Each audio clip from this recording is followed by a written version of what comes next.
Todavía no lo sé. 12 probados, 12 lados.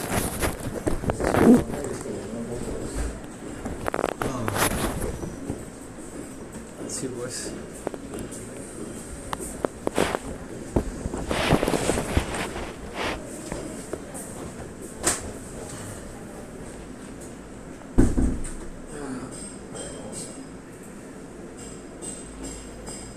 Ya no se apure.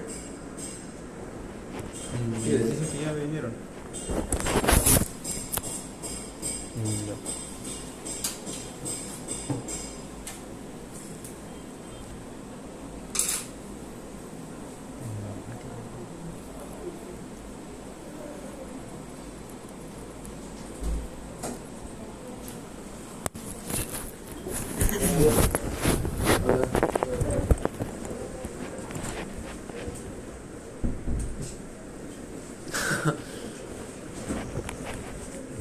Ella tiene la cabeza arreglando su cantidad de celular. Sí. Es el mejor lateral de la Liga de Dinamarca. Es una bestia esa cosa. ¿Cómo te habría venido eso? No, pues. Se va a quedar toda la eliminatoria, me parece.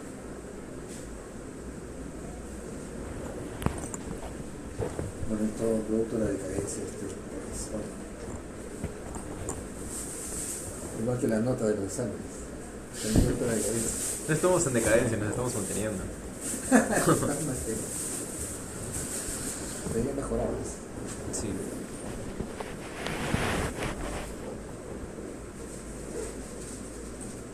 A los dos últimos conversatorios sí voy a ir a la universidad.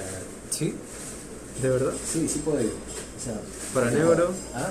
Ya, de neuro va a ser el 2 de mayo. Sí, seguramente Ajá. sí. Y de Voy a ir a endocrino. comer, no, a comer en serio. Ya, sí van a dar, ambos van a dar. En neuro el 2 de mayo y en endocrino Marexilor. Endocrina de diabetes se dice, ¿no? Sí, de diabetes. Ahí sí voy a fastidiar, porque Ah. ese día no tengo que trabajar porque ese día es feriado. Ujú. Entonces no estoy programado acá. Entonces, ese día se me voy temprano a fastidiar, Ah, ya. para pedirme el curso. Ya, vamos a hablar de la historia clínica neurológica. Como yo les había dicho ayer, el examen y la historia neurológica es probablemente algo que todavía sigue manteniéndose más o menos igual, porque en la mayor parte de las patologías no podemos intervenir, lo cual es un poco triste, ¿no? Hemos modificado la mayor cantidad de las historias naturales de las enfermedades, pero no mucho las neurológicas. Así que seguimos viendo cuadros floridos, ¿no? Con todos sus signos y síntomas. Y bueno, para nosotros como estudiantes de la semiología es interesante, pero para los pacientes es trágico, ¿no? El punto es que la historia clínica de un paciente que tiene una sintomatología o tiene un antecedente de una enfermedad neurológica debe ser bastante detallada, explícita, y tratar de buscar toda la información necesaria, porque gran parte de estas son heredofamiliares, ¿ya? Tienen transmisión genética, y entonces en muchos casos vamos a tener que buscar datos hasta segunda o tercera generación. Y entonces, para empezar a buscar los antecedentes de enfermedades neurológicas hay que tener en cuenta la forma de presentación. Hay enfermedades que se presentan súbitamente con signos neurológicos. Hay otras que se van presentando de manera larvada, ¿no? O sea, ustedes han visto la película que se llama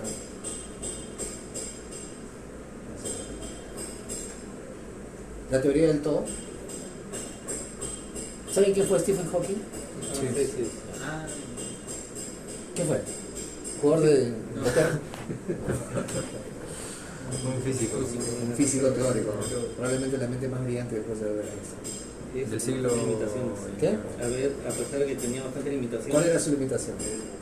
Tenía Esclerosis lateral amiotrófica. La ELA. Bueno, vean la película, porque se dan cuenta que él estaba feliz de la vida y de repente ¡pum! Se cayó. súbito. A los 20, por ahí. Sí, más o menos. Sí. Ajá. Y en la flor de su vida, Sí. cuando estaba en la cúspide de su desarrollo intelectual. Sí, ¿No? Cuando se cayó y ahí empezó todo. se iba a casar, todo. Sí.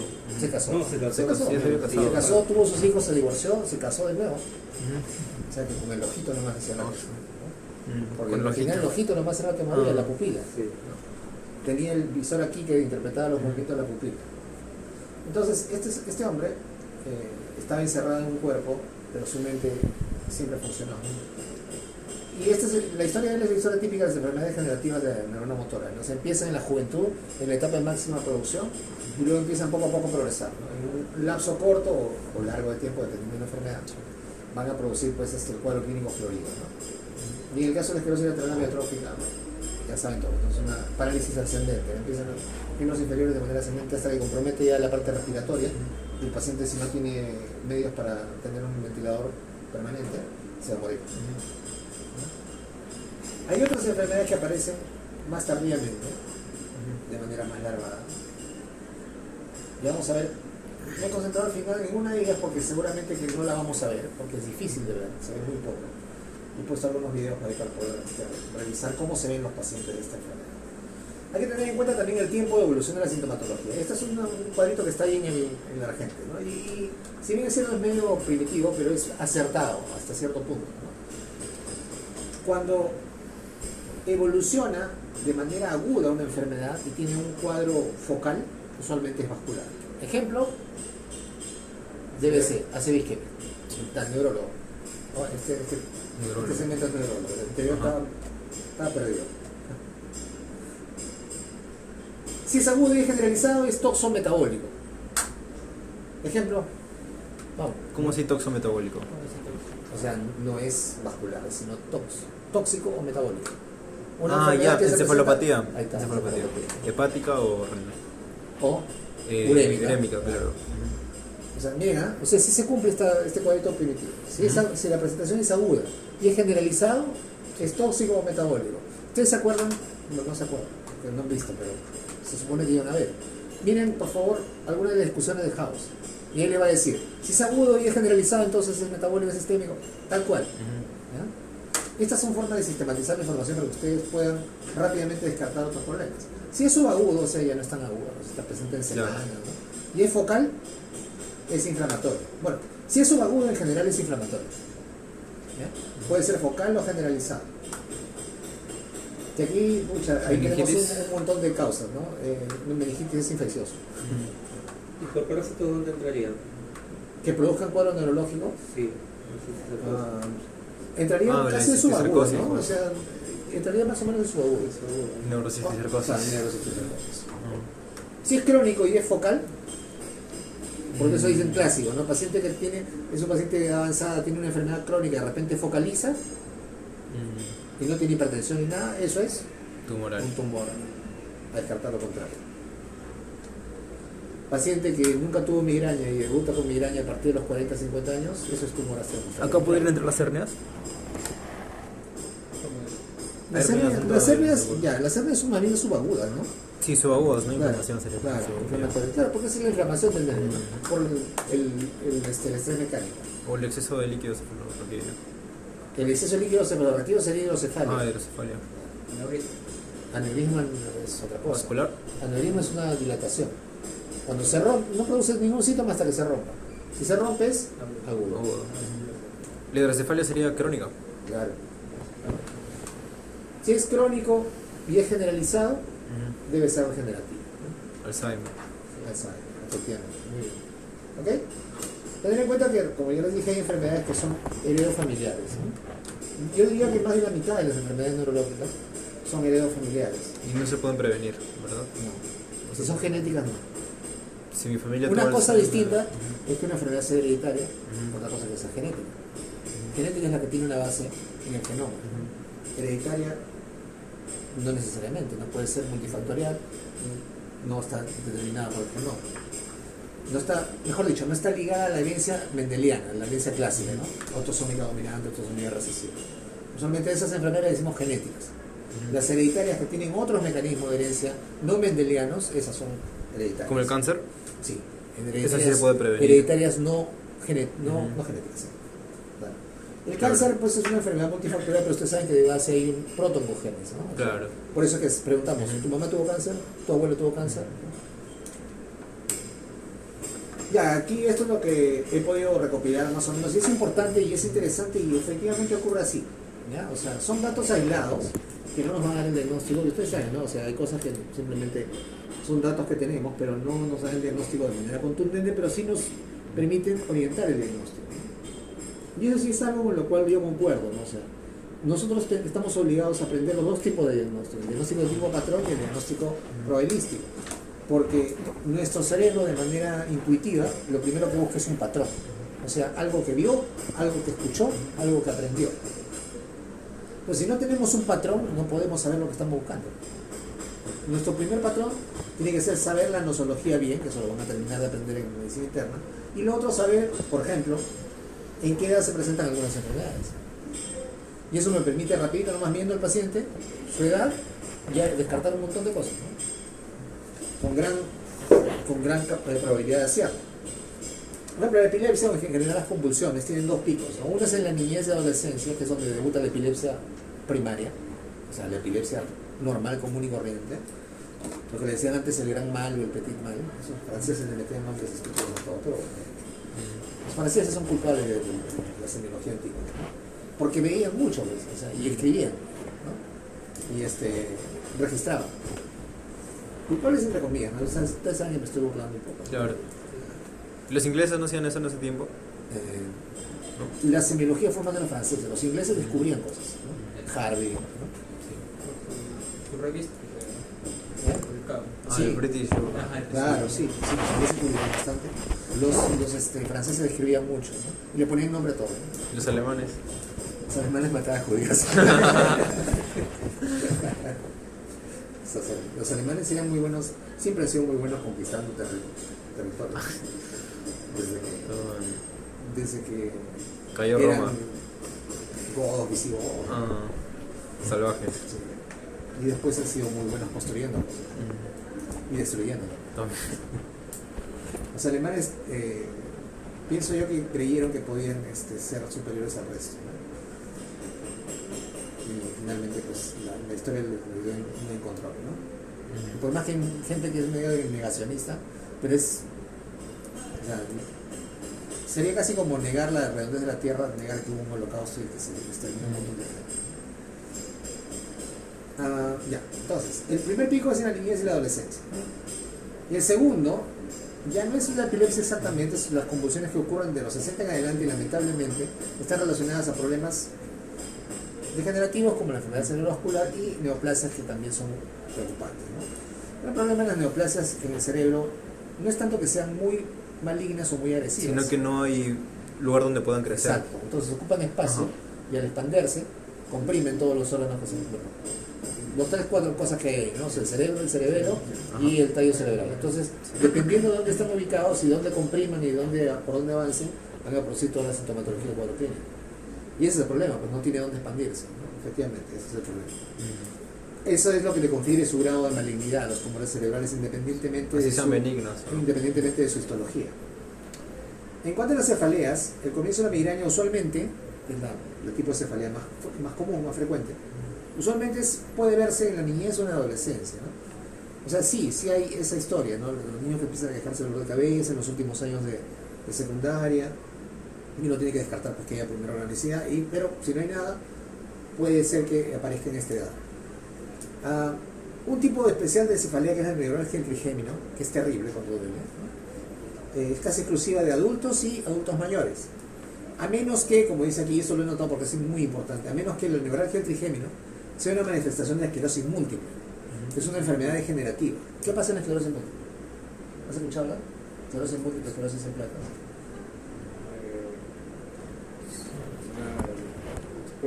Creo que es porque se genera la neurona motora y hay como una... ¿Qué parte de la neurona exactamente?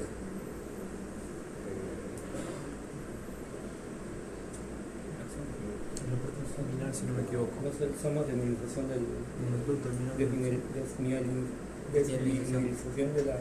del soma. ¿El soma? El ¿El soma Del axón, perdón. Eso. ¿Ok? Ya. Sí. Efectivamente, la esclerosis múltiple, o esclerosis en placas, que le dicen los activos, los tíos, es una enfermedad degenerativa, es una de las enfermedades desmielinizantes del sistema nervioso central. ¿Del periférico cuál es? De Guillain-Barré. Guillain-Barré. Esa que ha estado de moda. Digo de moda porque ha habido brotes y su patogenia es distinta, ¿eh? O sea, el Guillain-Barré está relacionado con infecciones, ¿no? Infecciones gastrointestinales que desencadenan todo el cuadro. Es prácticamente una respuesta. Y en cambio la esclerosis múltiple es una enfermedad que tiene un componente heredofamiliar, ¿no? Y justo ataca a la edad más productiva de las personas, ¿no? Y entonces puede manifestarse como neuralgia trigémina. La esclerosis múltiple, los antiguos semiólogos tenían un nombre, es la gran... ¿Cómo le dicen? Yo me acuerdo porque mis profesores La gran simulador. La gran simulador. ¿Eso no era el TBC? La TBC no, ya, la TBC ya no vemos esas cosas que simulan. Ah, Ya no la vemos, pues, antes es ya no. secundaria, tercera. Claro. Ahora la gran Después- simuladora es la después, esclerosis. no es que ahora sea, ¿no? Sino que en general produce un montón de alteraciones, ¿no? Produce alteraciones, las más frecuentes son oftalmológicas, motoras, y hay oftalmoplegia y hay disminución de la visión en parches, y hay alteraciones motoras en parches dependiendo en dónde sea más afectado los miembros superiores e inferiores. Y ustedes ven cosas bien bizarras que no tienen relación aparente anatómica, es porque la desmielinización no es que yo agarro los axones de arriba y saco, no, es justamente en placas, porque eso es esclerosis en placas, agarra por parches y empieza a desmielinizar por todos lados. Y uno ve la tomografía o la resonancia mejor y se ve pero horrible, ¿no? O sea, por parches van a ver cómo se desmieliniza. Tal cual como se llama, ¿no? Esclerosis en placas. ¿Como el Alzheimer? No, el Alzheimer lo que ves tú es disminución de los surcos. No se forman placas tampoco. No, lo que pasa es que en el Alzheimer lo que hay es degeneración neurofibrilar, pero eso se ve en la histología, ¿no? En la resonancia, no. Lo que tú vas a ver es disminución de los surcos, ¿no? Involución, disminución del tamaño. El diagnóstico se hace por biopsia cerebral, ¿no? Pero no llegamos a la biopsia, ¿no? O sea, clínicamente ya vemos el deterioro cognitivo, ¿no? Ojo que yo les había anticipado esto, ¿no? El patrón de oro, le dije creo que en las primeras clases que tuvimos, el patrón de oro de diagnóstico de algunas enfermedades es muy invasivo y normalmente no lo hacemos. Una de ellas es el Alzheimer, porque el patrón de oro para diagnosticar Alzheimer es biopsia Muy cerebral. caro.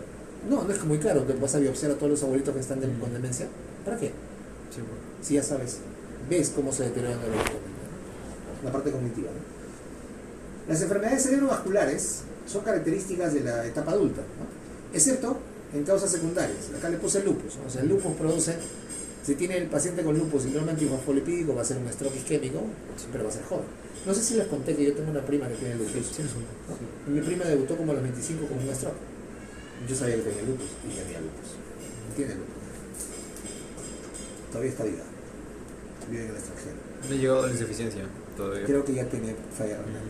Lo último que supe es que tampoco es que yo le esté preguntando cada rato, ¿no? Algunas personas pueden interpretar eso como muy intrusivo, ¿no? Sí, sí, llegan Si me a quieren- renal o tienen que ir con el tratamiento que se le da. O sea, un paciente que tiene lupus es casi un hecho que en el curso de su vida en algún momento va a ser compromiso renal. La pregunta es cuándo, ¿no? O sea, porque en cuanto lo hace su pronóstico, empieza a caer. ¿Qué preferiría? ¿Que le dé diabetes o que le dé lupus? Creo que diabetes, ¿no? Yo no preferiría no tener ninguna enfermedad, pero yo lamentablemente ya tengo algunas, así que Pero si tuviera que elegir una. no puedes elegir las cosas, ¿no? O sea, las únicas que puedes elegir son aquellas que están relacionadas con digamos, con características o con cosas que puedes modificar. O sea, el lupus no lo puedes modificar. La diabetes sí podrías, ¿no? En teoría. Si es que yo, no sé, creo que la diabetes sería mejor porque si me lo diagnostican temprano puedo evitar llegar a la falla renal. Sí, pero él tiene compromiso.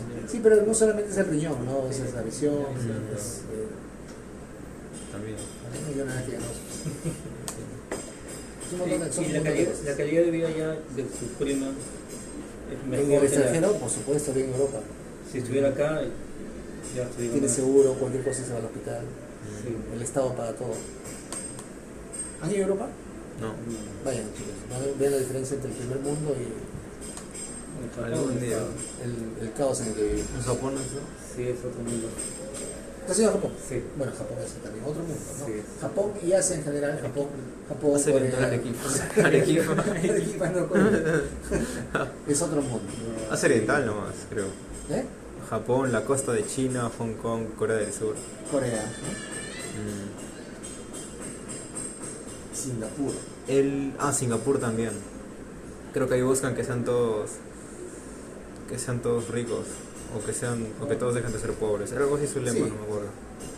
Siguiendo con las enfermedades cardiovasculares, o cerebrovasculares, perdón, la hemorragia subaracnoidea por aneurisma, que es una de las causas. La otra causa es la ¿De qué? de hemorragia subaracnoidea. Yo les dije, Bueno, una idea. ¿cuáles son las cosas más frecuentes de hemorragia subaracnoidea? Una, los aneurismas, y la otra, Chatear.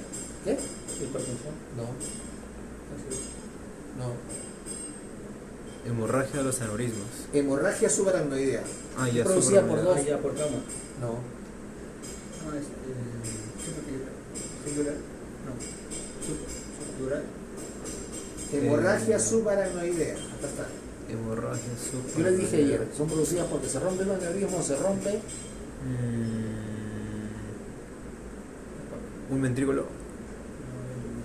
una malformación arteriovenosa. Ah, ya, ¿Ya? no. Los ovillos. Sí, que de se vasos, formaban. ¿ya? Suelen aparecer antes de los 50 años, es cierto, ¿no? O sea, cuando se complica, cuando se rompe, cuando yo digo un aneurisma cerebral complicado, es que se rompe, ¿no? Y produce hemorragia subaracnoidea.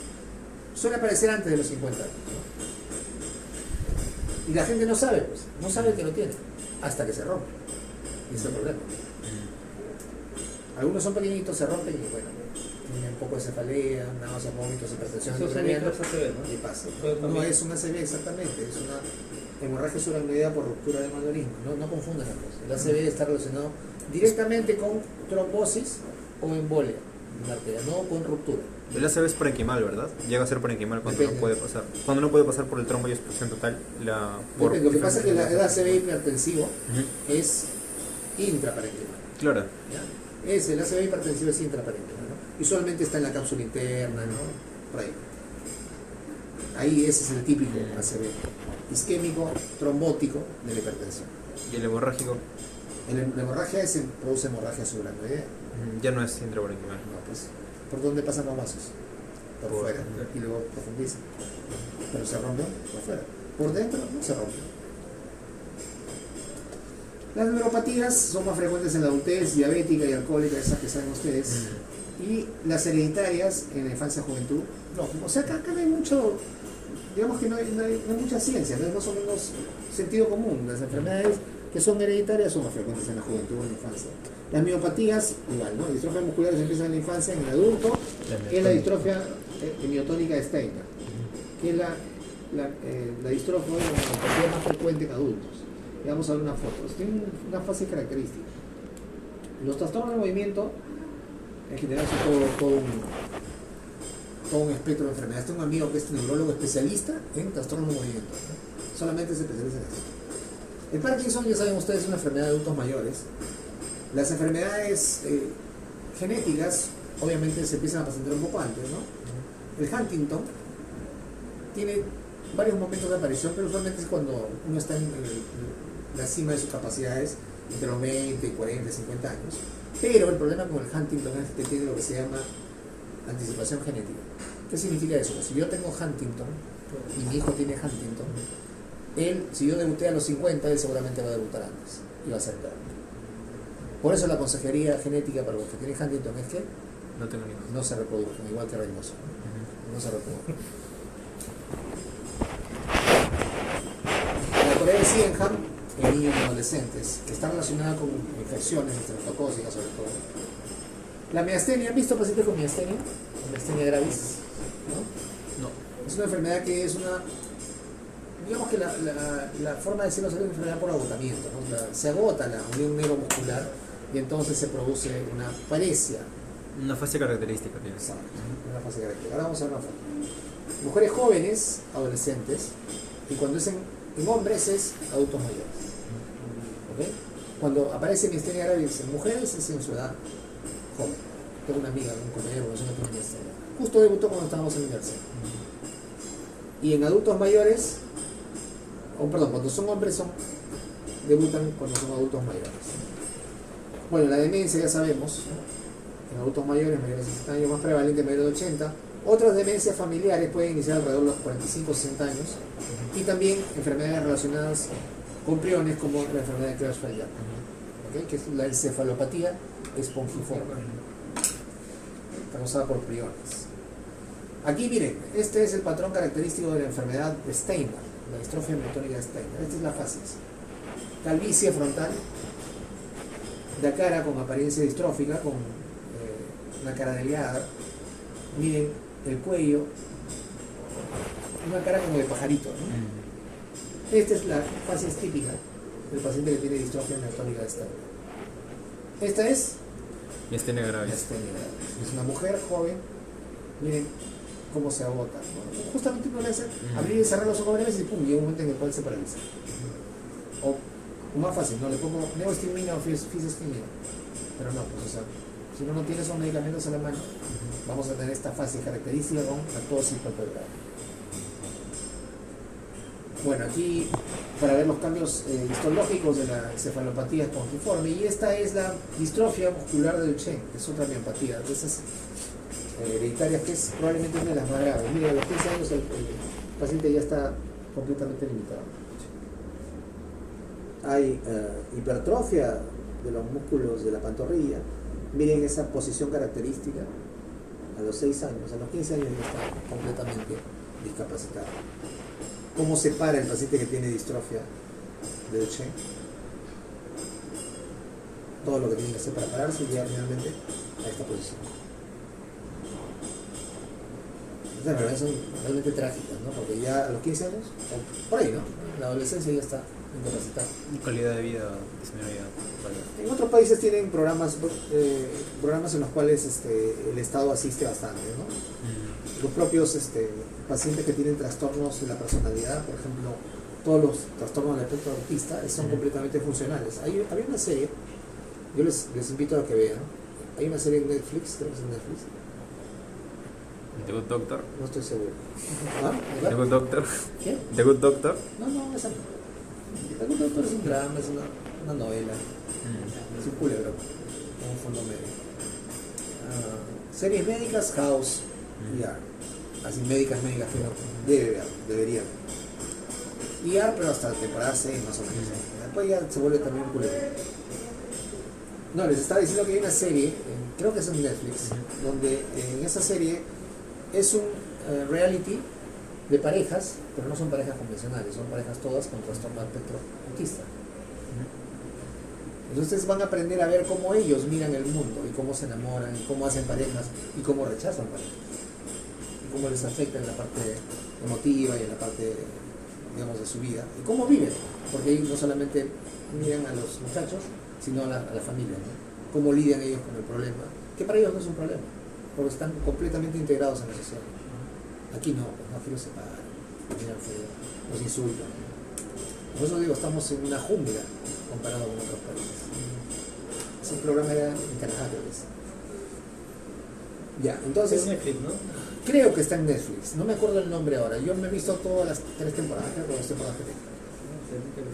Mi esposa está porque mi esposa es rehabilitadora. Entonces, un montón de pacientes Se siente identificada. con trastorno de espectro autista, ¿no? Y aquí, pues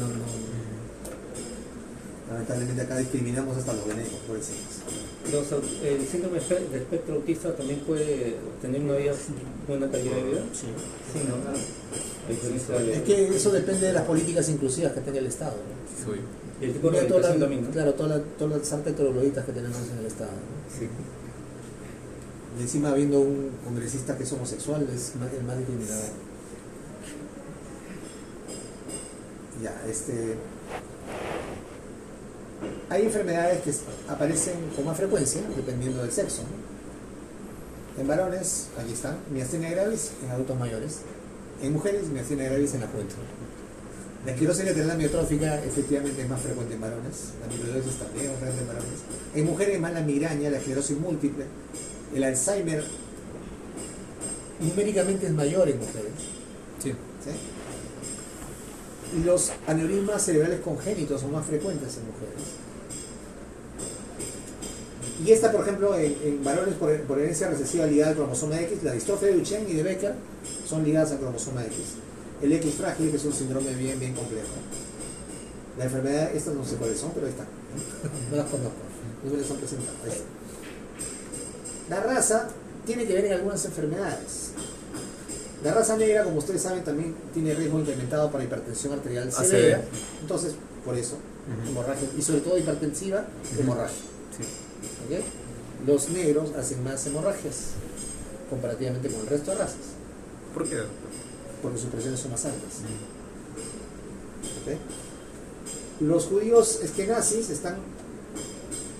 tienen mayor predisposición a tener trastornos hereditarios del metabolismo, que son las gangliosidosis, y esta es la gangliosidosis Tipo 1, miren las fases. Estos niños crecen con estas alteraciones dismórficas, pero además mueren tempranamente, a los 15, 20 años. Esos trastornos hereditarios del metabolismo, que en general se llaman gangliosidosis, glucosidosis, etc., son trastornos en el metabolismo de los carbohidratos, de los lípidos, y como hay alguna enzima que falta, que es una enzima usualmente limitante en un proceso importante, se altera a todo nivel, ¿no? Trastornos osteomusculares, del desarrollo neurológico, por lo tanto hay trastornos en el desarrollo psicomotor, y finalmente terminan en demencia y mueren, jóvenes. Esta foto es de una fundación que está en internet para recaudar dinero para luchar para encontrar la cura. La única cura que podríamos tener para esas enfermedades metabólicas, que son enfermedades, son múltiples, ¿no? Estas son las que no diagnosticamos acá, ¿no? En Perú la gente no sabe diagnosticar estas cosas. Cuando un paciente tiene alguna de estas cosas, se tiene que ir a Estados Unidos u otro país para que le hagan el diagnóstico. Acá no saben, no piensan nunca en esto. ¿Por qué? Porque tampoco son, no muchos. No. Efectivamente son más frecuentes en el hemisferio norte. Pero si hay una por aquí, nunca la diagnostican. Vascos e italianos tienen con mayor frecuencia formas hereditarias de Parkinson. Incluso la gente les describe por regiones quienes tienen enfermedades, ¿no? Están relacionadas, por ejemplo, con la lepra ¿En Argentina? en Argentina. Oh, con razón. Ahí está, residencia, hemisferio norte, prevalencia alta de esclerosis múltiple, más en el hemisferio norte. Neurocisticercosis hay en nuestros países infectados, ¿no? Sí. Los que comen caca, ¿no? Carne de cerdo. Bolivia, Perú. Ahí está, neurocisticercosis. Comen caca. Neurocisticercosis. Estas cosas no ves en un país desarrollado. No vas a ver por qué ir matando a un animal sin condiciones sanitarias, ¿no? Hay un capítulo de House donde hay neurocisticercosis. El primero. Ah. No, el primero. Pero todavía no llegó a su cerebro. Así es. Ajá. Si hubiera llegado ya. Creo que se aloja en el músculo. Ajá, sí. Y por eso lo salvaron. Exacto. En esos casos ya no hay nada que hacer, ¿no? No hay nada que hacer, pues le hacen tratamiento a ver, ojalá que se clasifiquen y no le pase nada, ¿no? Pero ya no hay forma de saber. ¿Qué vas a hacer ahí? Sí, pues ahí está por todo. Trasplante de cerebro. Neuropatías en lepra, en la India y algunas regiones de Argentina.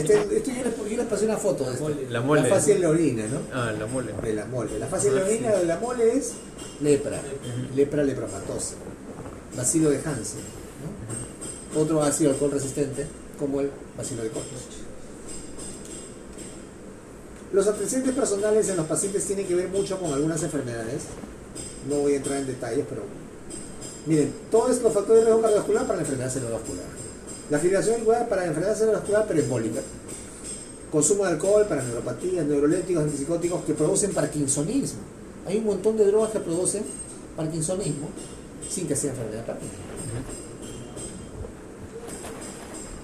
Las neoplasias producen un montón de alteraciones.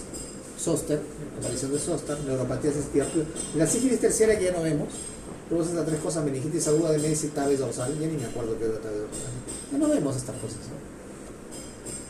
Enfermedades reumáticas como el lupus pueden producir vasculitis del sistema nervioso, ya les he dicho. Medicamentos, polineuropatía, temblor, bloqueo, varias cosas. Si quieren saber cuáles son, ahí está en la gráfica. Es importante saber los hábitos porque el alcohol puede producir neuropatías y encefalopatías como es el síndrome y la encefalopatía de Wernicke-Korsakoff, ¿no? Está también asociado al déficit de tiamina. Y este es el gráfico que he encontrado que es más explícito alrededor, ¿no? Cuando hay encefalopatía relacionada con el alcohol, se llama encefalopatía de Wernicke. ¿Qué tiene? Como dice acá sí funciona la mnemoteca, ¿no? Coat-Rack. En Wernicke es confusión, oftalmoplegia, ataxia y deficiencia de tiamina. En Korsakoff, que es el síndrome de Korsakoff, alteración del sistema límbico, amnesia retrógrada, amnesia anterógrada, confabulación, todo el mundo me quiere matar, ¿no? ¿Cómo se llama este pata? Combina, ¿no? César Combina. Todo el mundo lo quiere matar. Y el síndrome de Korsakoff, ¿ok? ¿Eh? Reynoso.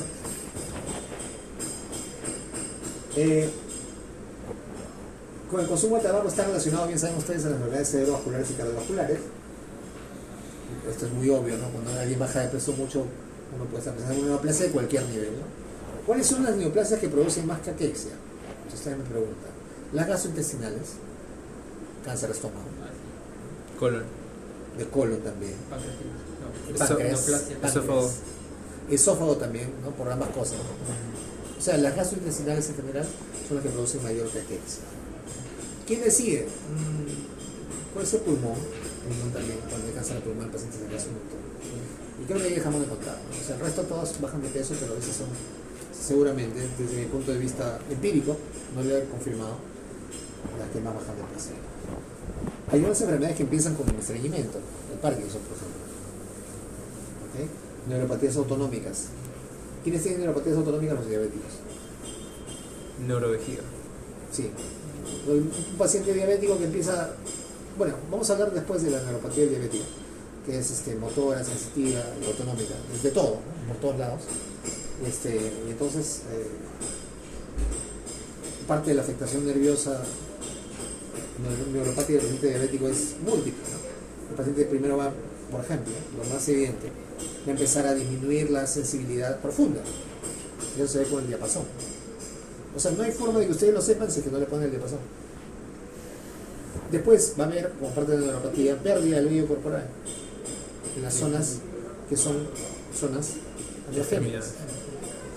Después va a haber disautonomía o neuropatía autonómica, va a haber estreñimiento, va a haber trastornos en el equilibrio, hipotensión ortostática, ortostatismo. Todas esas cosas producen la diabetes. Los antecedentes familiares, como bien les he dicho, son muy importantes en las enfermedades neurológicas. Y aquí hay tres patrones, ¿no? Pacientes con padres sanos, o sea, que tengan la enfermedad y sus padres están sanos. Pues sabemos que es una enfermedad heredofamiliar, entonces seguramente es una enfermedad con herencia autosómica recesiva o ligada al cromosoma X. Ejemplos: Wilson, Parkinson hereditaria, enfermedad de Duchenne, que es ligada al cromosoma X. Wilson y Parkinson hereditaria son autosómicas recesivas. Sí. Pacientes con los padres afectados, o sea, que tienen la misma enfermedad, la clásica, herencia autosómica dominante, Huntington y Steinman. Se ponen la cara del Steinman, ¿no? Pacientes con antecedentes de familiares afectados en varias generaciones, hay afectación familiar, no son genéticas, pero sí son hereditarias: migraña, epilepsia familiar, convulsiones febriles. Las convulsiones febriles, que ocurren sobre todo entre los 2, 3 hasta los 5 años, tienen un componente familiar. Si el paciente niño tiene fiebre, convulsiona. Son de pronóstico benigno, ¿no? O sea, van a desaparecer luego de los 5 años definitivamente. Esta paciente tiene Huntington. Vamos a ver algunos videos respecto a pacientes con Huntington.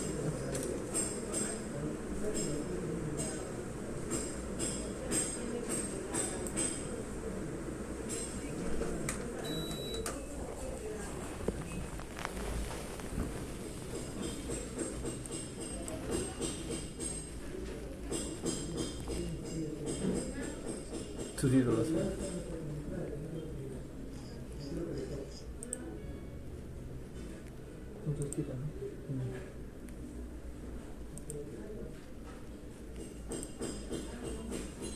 Creo que además de escuchar lo que dice las personas que hablan, miren los movimientos. Eso no lo van a ver. Yo no he visto Huntington desde que estaba en pregrado, creo, y no he vuelto a mirar nunca más. No veo motivo, ¿no? ¿Ah? Ah, ya, cardiología. Claro. Claro. Y lo he visto solamente en el Instituto de Ciencias Neurológicas. No tenemos que ir en Manchester, obviamente, porque si no nos asaltaban, ¿no?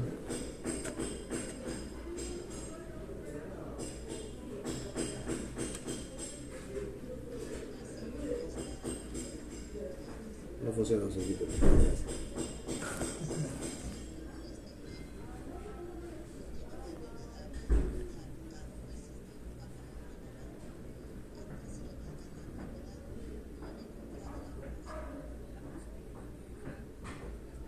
Bueno, ella tiene Huntington, aunque no parezca. Y hay una alteración no solamente del movimiento, sino una alteración cognitiva, ¿no? Miren, eso es un Huntington.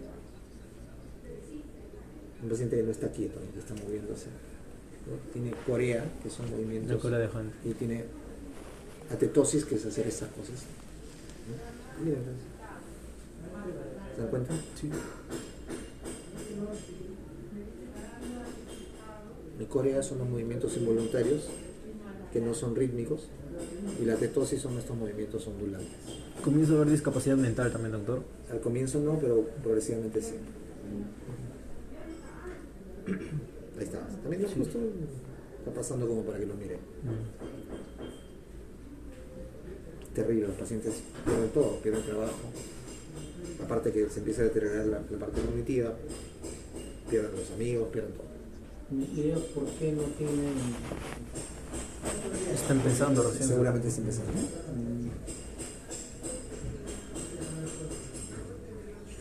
¿Pueden dormir siquiera? Sí. Se manejan solamente los síntomas, ¿no? O sea, si son muy grandes los movimientos coreicos o tetósicos, entonces queda un neuroléptico. Pero eso produce somnolencia. ¿No? O sea que además de problemas, nos hacen bulla, ¿no? A internet.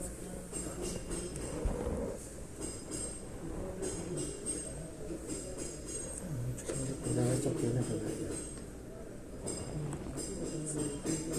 chingada,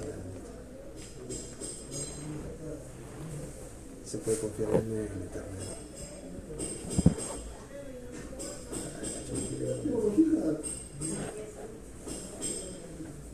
Vamos a anotar ya porque está.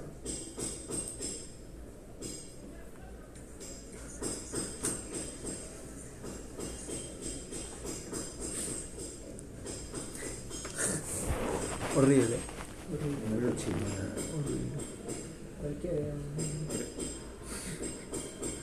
Nacieron aparentemente normales, pero hoy todos y cada uno de ellos están luchando contra una mutación genética del Cromosoma 4. que terminará por vencerlos. Se trata de la enfermedad de Huntington. Hay una gen que nace, está, lo que le dicen mutado, está mal. Sí, el cromosoma 4. Y si nace uno con este gen, lo tiene que heredar a fuerzas del papá o la mamá. ¿Es igual con el Alzheimer, doctor? ¿Es igual con el Alzheimer? O sea, al final llega la demencia. Si le doy el gen, sí o sí voy a tener Alzheimer. ¿Cómo? Si tengo los genes del Alzheimer, sí o sí voy a tener Alzheimer. Sí. Los hereditarios sí. Sí. Hereditarios cuando no puedes evitarlo. Se presentan más temprano. A lo largo de 15 o 20 años, provocando Las formas familiares de Alzheimer piernas, se presentan a los 40, 50 años. huecas y tics. En fases avanzadas incluso pueden provocar ¿Qué actor famoso tiene Parkinson familiar? ¿Entre volver al futuro? Michael J. Fox.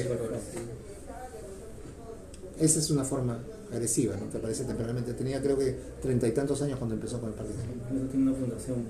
Exacto. la pérdida de la habilidad de tragar. Ah, hay un, no sé si es en Amazon o en creo que está en Amazon o no sé si está en Netflix. Hay un documental o está en Apple TV. Uno de ellos, ¿ya? Busquen el documental que ha salido este año o el año pasado, no, este año, yo lo he visto este año, justamente sobre Michael J. Fox. Hasta los 50 años. Hoy tiene 59. Pues ahorita ya no puede, pues ya no puede caminar bien, no puede hablar bien, no puede ya escribir nada.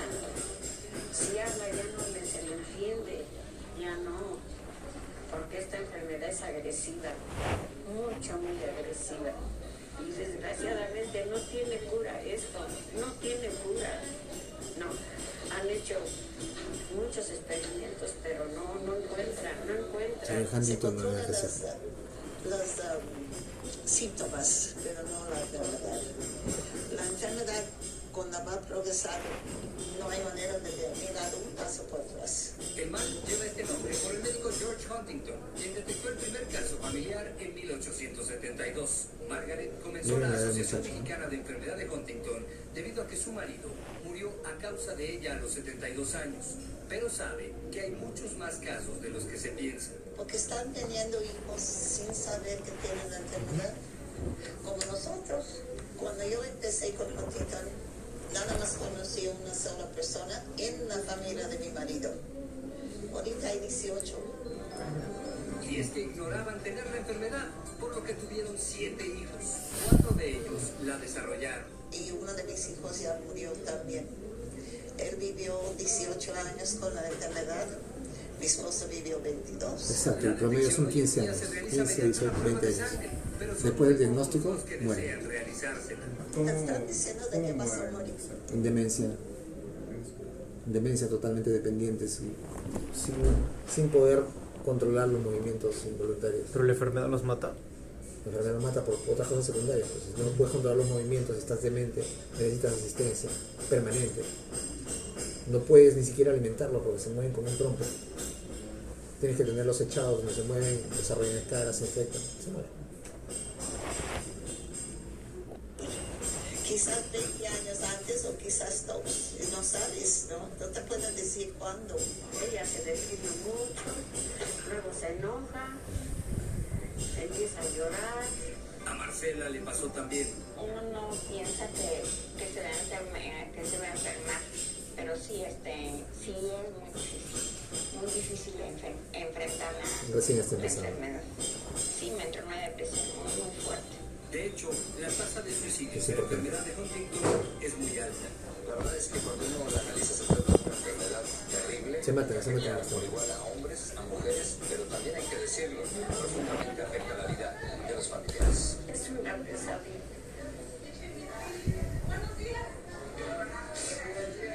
Es una pesadilla. Y esta enfermedad no se la deseo a nadie. A sus hijos que se van consumiendo.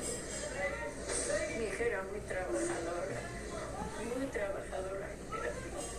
Era muy bonita mi hija.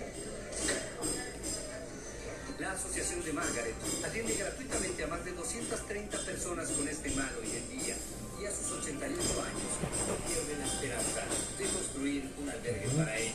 Se dan cuenta, ¿no? Cómo tienen los movimientos. Luchar y ayudar. Eso es todo lo que podemos hacer. Ese es un problema bien intenso. Así, latosos y felices. Ojalá y lo Muy bien, muchachos.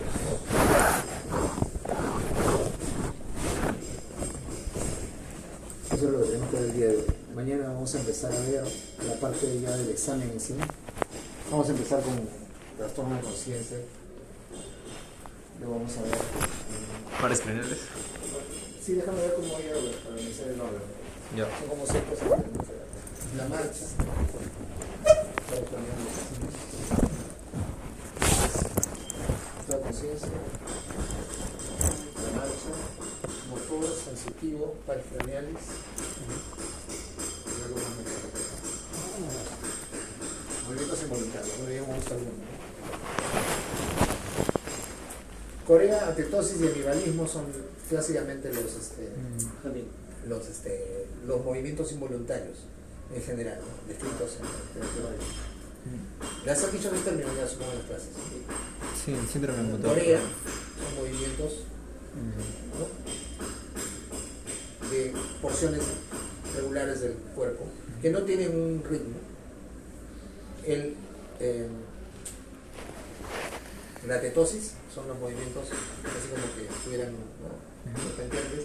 El hemibalismo es que una porción del cuerpo se vaya para un lado, ¿no? Sí. O sea, todas esas cosas se combinan en diferentes proporciones y magnitudes en pacientes que tienen, por ejemplo, Huntington o que tienen Sydenham, que son probablemente las dos más estudiadas.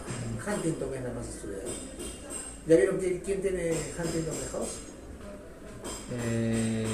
No es la... ¿Cómo se llamaba? Es en una de las últimas temporadas. Sí, es Uno de sus últimos grupos de... unos jóvenes. En un episodio descubre que tiene Huntington, también estaba a punto de matarse.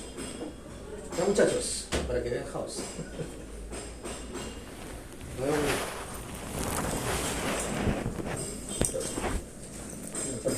Adiós. Chau.